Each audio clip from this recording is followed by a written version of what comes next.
Cyber fraud ಕಾಲ ಇದು.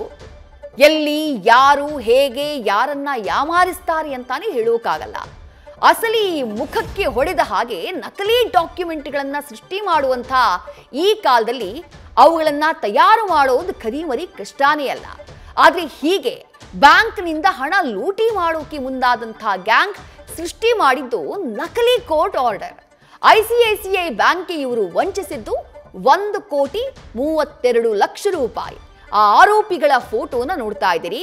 ಮತ್ತೊಂದು ಕಡೆ ಈ ಖದೀಮರು ಯಾವ ರೀತಿ ಬ್ಯಾಂಕ್ಗೆ ಯಾಮಾರಿಸಿದ್ರು ಅನ್ನೋದನ್ನ ಪೊಲೀಸರೇ ಆ ಇಡೀ ಸಿಚುವೇಶನ್, ಆ ಇಡೀ ಅಕ್ರಮ ಏನಿದೆ, ಫ್ರಾಡ್ ಏನಿದೆ, ಅದನ್ನ ಗ್ರಾಫಿಕ್ಸ್ ಮೂಲಕ ಪ್ರೆಸೆಂಟ್ ಮಾಡಿದ್ದಾರೆ.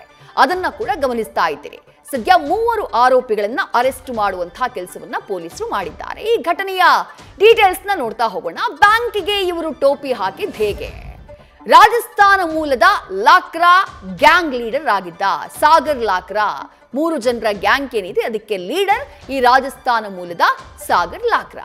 ಫ್ರೀಸ್ ಆಗಿದ್ದಂತಹ ಹಣವನ್ನ ಡಿಫ್ರೀಸ್ ಮಾಡಿಸೋಕೆ ಸಾಗರ್ ಪ್ಲಾನ್ ಮಾಡಿದ್ದ. ಯಾವ್ದ್ಯಾವುದೋ ಕೇಸ್ಗಳಲ್ಲಿ ಅಕೌಂಟ್ಗಳನ್ನ ಫ್ರೀಸ್ ಮಾಡುವಂತಹ ಕೆಲಸವನ್ನ ಪೊಲೀಸರು ಮಾಡ್ತಾರೆ. ಅಂದ್ರೆ ಆರೋಪಿಗಳ ಅಕೌಂಟ್ ನಿಂದ ಯಾವುದೇ ಟ್ರಾನ್ಸಾಕ್ಷನ್ ಮಾಡೋದಕ್ಕೆ ಸಾಧ್ಯ ಆಗೋದಿಲ್ಲ. ಕೋಟಿ ಹಣ ಆಯಿತು, ಅದು ಫ್ರೀಸ್ ಆಗಿರುತ್ತೆ. ಅದರಿಂದ ಯಾವುದೇ ಟ್ರಾನ್ಸಾಕ್ಷನ್ ಸಾಧ್ಯ ಇರೋದಿಲ್ಲ. ಅಂತಹ ಫ್ರೀಸ್ ಆಗಿರುವ ಅಕೌಂಟ್ಗಳು ಎಲ್ಲಿವೆ, ಯಾವ ಬ್ಯಾಂಕ್ನಲ್ಲಿವೆ, ಯಾರ ಹೆಸರಿನಲ್ಲಿವೆ ಅನ್ನುವುದನ್ನ ಮೊದಲು ಮಾಹಿತಿ ಕಲೆ ಹಾಕ್ತಾ ಇದ್ರು. ಆ ಅಕೌಂಟ್ಗಳನ್ನ ಡಿಫ್ರೀಸ್ ಮಾಡಿಸೋಕೆ ಫೇಕ್ ಡಾಕ್ಯುಮೆಂಟ್ ಅನ್ನ ನೀಡುವಂತಹ ಕೆಲಸವನ್ನ ಈ ಸಾಗರ್ ಲಾಕ್ರಾ ಮಾಡಿದ್ದ.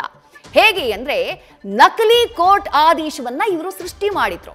ನಕಲಿ ಕೋರ್ಟ್ ಆದೇಶವನ್ನ ಸೃಷ್ಟಿ ಮಾಡಿ ಅದನ್ನ ಬ್ಯಾಂಕಿಗೆ ಕಳುಹಿಸುವಂತಹ ಕೆಲಸವನ್ನ ಸಾಗರ್ ಲಾಕ್ರಾ ಮಾಡಿದ್ದ. ICICI ಬ್ಯಾಂಕ್ನ ಮ್ಯಾನೇಜರ್ನ ನಂಬಿಸಿದ್ದ ಆರೋಪಿ ಸಾಗರ್ ಲಾಕ್ರಾ. ಬ್ಯಾಂಕ್ನಿಂದ ಒಟ್ಟು 1,32,00,000 ರೂಪಾಯಿ ಹಣವನ್ನ ಬೇರೆ ಅಕೌಂಟ್ಗೆ ವರ್ಗಾವಣೆ ಕೂಡ ಮಾಡಿಸುವಲ್ಲಿ ಸಾಗರ್ ಲಾಕ್ರಾ ಸಕ್ಸಸ್ ಆಗಿದ್ದ. ಆ ನಂತರ ಹಣದಲ್ಲಿ ಏನ್ ಮಾಡಿದ್ರು ಇವರು?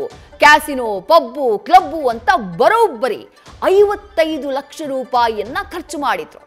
ಆರೋಪಿ ಅಭಿಮನ್ಯು ಅಕೌಂಟ್ಗೆ ಸಾಗರ್ಗೆ ಫೇಕ್ ಅಕೌಂಟ್ ಮಾಡಿಕೊಟ್ಟಿದ್ದ ಸಾಗರ್. ಬ್ಯಾಂಕ್ ಒಂದರಲ್ಲಿ ಸೇಲ್ಸ್ ಎಕ್ಸಿಕ್ಯೂಟಿವ್ ಆಗಿದ್ದ ಮತ್ತೋರ್ವ ಆರೋಪಿ ನೀರಜ್. ಸರ್ಕಾರದಿಂದಲೇ ಇಮೇಲ್ ಐಡಿಯನ್ನ ಪಡ್ಕೊಂಡಿದ್ರು ಆರೋಪಿಗಳು.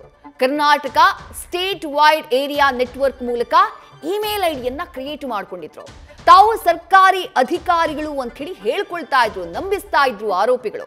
ಈ ರೀತಿ ಐಡಿ ಬೇಕು ಅಂತ ಹೇಳಿ ಸರ್ಕಾರಕ್ಕೆ ಮನವಿ ಮಾಡಿ ಫ್ರಾಡ್ ಮಾಡಿದ್ರು.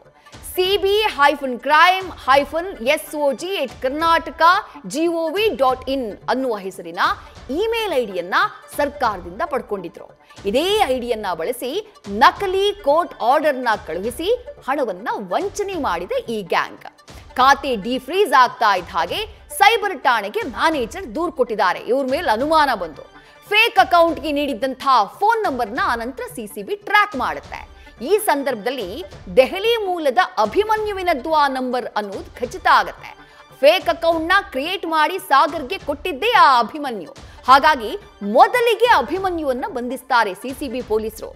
ವಿಚಾರಣೆಯ ಸಂದರ್ಭದಲ್ಲಿ ಅಕೌಂಟ್ ಡಿಫ್ರೀಸ್ ಆಗೋಕೆ ನೀರಜ್ ಎಂಬಾತ ಕಾರಣ ಅಂತ ಹೇಳಿ ಅಭಿಮನ್ಯು ಹೇಳ್ತಾರೆ. ನೀರಜ್ಗೆ ನೀಡಿದ್ದಂತಹ ಒಂದು ನಂಬರ್ನ ಟ್ರಾವೆಲ್ ಹಿಸ್ಟರಿಯನ್ನ ಪಡೆದು ಪೊಲೀಸರು ತನಿಖೆ ಮಾಡ್ತಾರೆ. ಆ ನಂತರ ರಾಜಸ್ಥಾನದಲ್ಲಿ ಆರೋಪಿ ಸಾಗರ್ ಲಾಕ್ರಾನನ್ನ ಅರೆಸ್ಟ್ ಮಾಡುವಂತಹ ಕೆಲಸವನ್ನ CCB ಪೊಲೀಸರು ಮಾಡ್ತಾರೆ.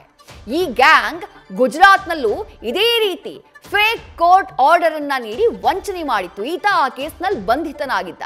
ಸದ್ಯ ಆರೋಪಿಗಳಿಂದ 62 ಲಕ್ಷ ರೂಪಾಯಿ ಹಣವನ್ನ ರಿಕವರಿ ಮಾಡಿದೆ CCB ಟೀಮ್.